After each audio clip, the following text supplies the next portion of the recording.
Okay, let's start this time off. We're going to go through Colossians 1, 9 through 14. This is going to be a setting like an undergraduate class, working through the book of Colossians. So before we start, though, I want to go and get a quick prayer and just go to the Lord. So if you would bow your head. Heavenly Father, we thank you, God, for this setting, Lord, for the ability to just come to you, Lord, and to seek, Lord, your knowledge, the knowledge of your will, Lord, with all spiritual wisdom and understanding. God, I pray that you would just empower us, strengthen us, Lord, and help us to give back thanks to you as we go through this. In Jesus' name I pray. Amen. All right, can I have someone open to Colossians 1:9, please?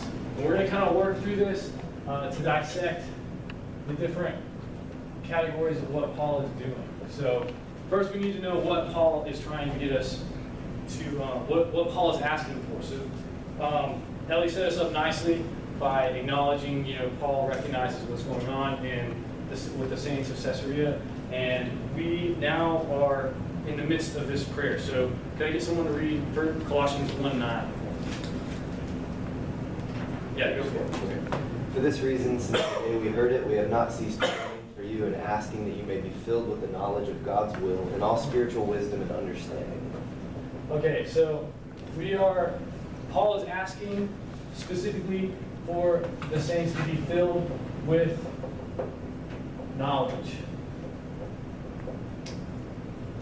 Okay, now we need to know why Paul would ask that. So why is that? So for someone, could you please read for me verse 10? We're praying this so that you can live lives that are worthy of the Lord and pleasing to Him in every way by producing fruit in every good work and growing in the knowledge of God. All right, so we are looking to live lives worthy of the Lord. In the ESV it says we are walking in a manner worthy of the Lord. Okay, so fully pleasing Him, bearing fruit in every good work. So how are we doing this? This is going to be verses, the latter half of verse 10 through the verses 11 and 12. So as to walk in a manner worthy of the Lord, fully pleasing to Him, bearing fruit in every good work, and increasing in the knowledge of God. May you be strengthened with all power according to His glorious might for all endurance and patience with joy, giving thanks to the Father who has qualified you to share in the inheritance of the saints in light. This is what is for. So what for? All right. So basically, the breakdown of this is he starts off by giving us the petition of the prayer, which is that we would all be filled with knowledge in all spiritual understanding and wisdom, so that we can walk in a manner worthy of the Lord, fully pleasing to Him in every good work. And we're going to be strengthened according to His glorious might with endurance and patience and joy. That's the how. And then the what for is that we may share in the inheritance of the saints of light. So what I'm really trying to figure out here is this question, the what. So this passage addresses several different things. It addresses the what, the why, the how, and the what for. But what I'm looking at is the what of the passage. So filled with knowledge in all spiritual wisdom. So we need to know what Paul means by knowledge. This is the main point of what we're getting at. We want to know what he means by knowledge and how we're figuring that out in spiritual wisdom. So knowledge and spiritual wisdom.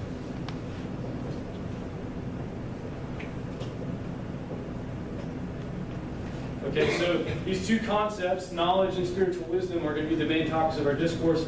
And in order to do that, we need to figure out who Paul is talking to. So what does Paul's audience look like? Does anyone know? We probably read up on it. No? Okay. His audience Yeah. are the people in Colossae have been influenced by a lot of Jewish cultures and customs. And so they'll have the proper knowledge, just the basic theological principles, just that words. They lack that knowledge. Yeah. So we've got a mixture of Jewish and Greek citizens. So we've got two kind of conflicting cultures meshed in the city of Colossae. So I'm going to write a word on here.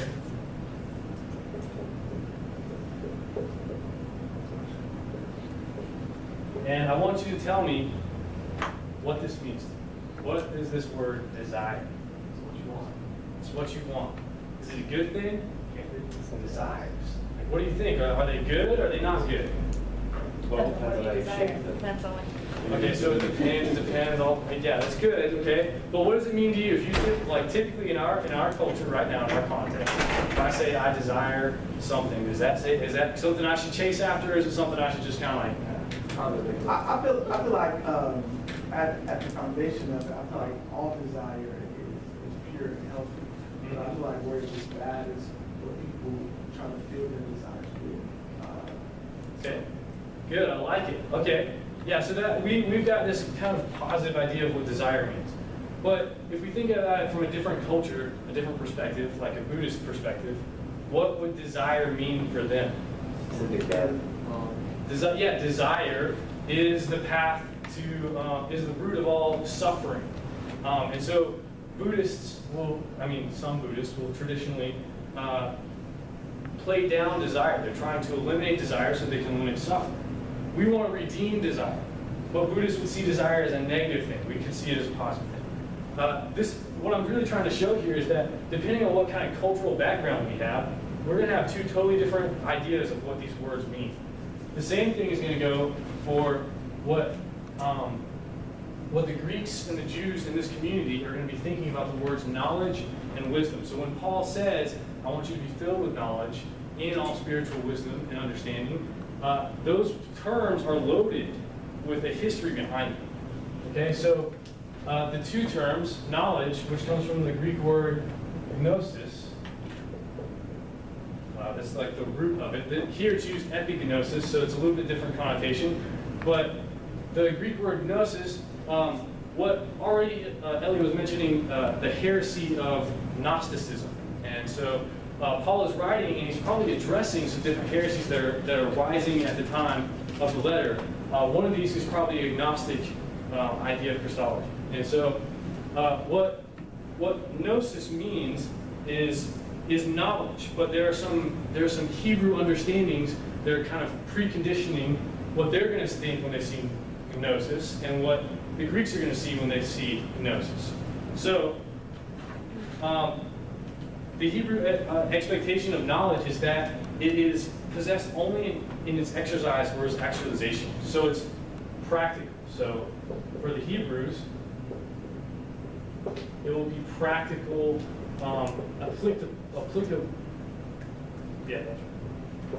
applicable knowledge. So knowledge is not a thing. It's not some kind of theoretical, abstract idea that you can somehow just get at without doing anything in your life. So this is going to be strongly tied to a knowledge of God's kind of obedience, walking in His ways.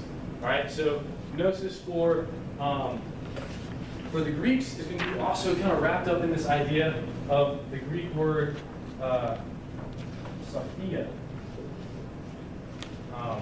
which is going to be wisdom, right? And so for the Greeks, Sophia is going to have this kind of connotation of these wisdom myths, okay? So it's going to be a personified object, okay, or a personified idea.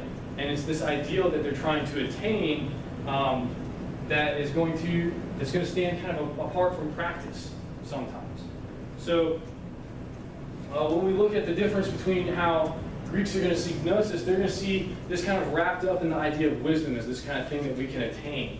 But Hebrews are going to see wisdom as kind of the way in which you act out knowledge. Okay? So wisdom is going to be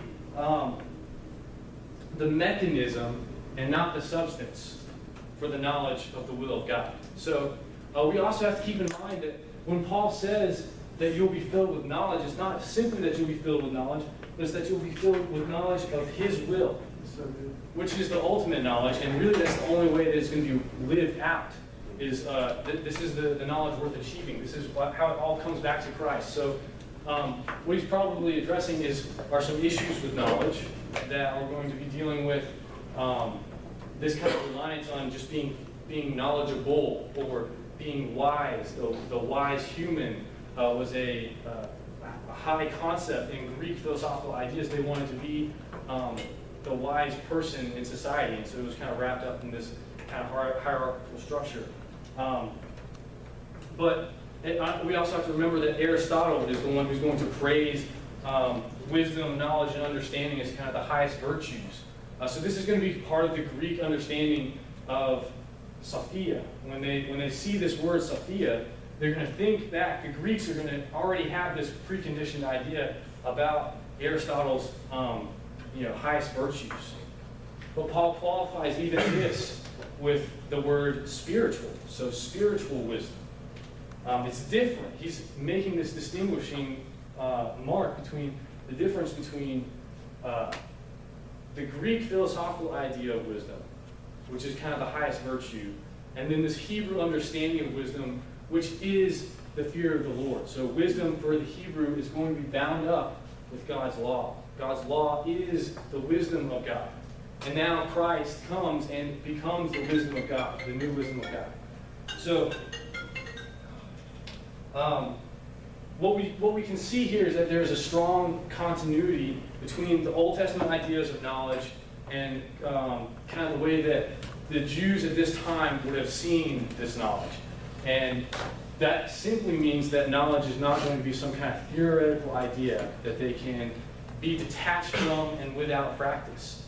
And in fact, the rest of 9 through 14 goes on to explain how we are to practice it. We're going to be strengthened. We're going to move with endurance and patience, with joy, giving thanks to the Father.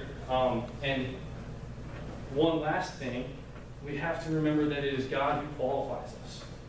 So we can often think of knowledge and wisdom as something that we're doing in the classroom right now. We can think about how we are, working hard. We put in a lot of study time, maybe too much study time. Maybe you've got a whole lot of ideas running around your head and you can't get them straight. But we've got this idea of like rigorous work towards achieving wisdom or achieving knowledge. But instead, Paul reverses that and makes it a gift. Something that we can be filled with is the knowledge of God's will. It's not something that we can work to attain. We have to be given it by God. So knowledge is a gift of grace. Okay, this is how we're going to start wrapping it into application. Knowledge is a gift of grace, first of all. It starts off with verse 9. Knowledge is practical and requires obedience. And finally, knowledge has a foretaste of eschatological significance. So we understand the knowledge of God as something that is not yet complete, but that is going to come when we are fully entered into the kingdom of His beloved Son. So with that, I'm going to end. So I hope you gained a little knowledge.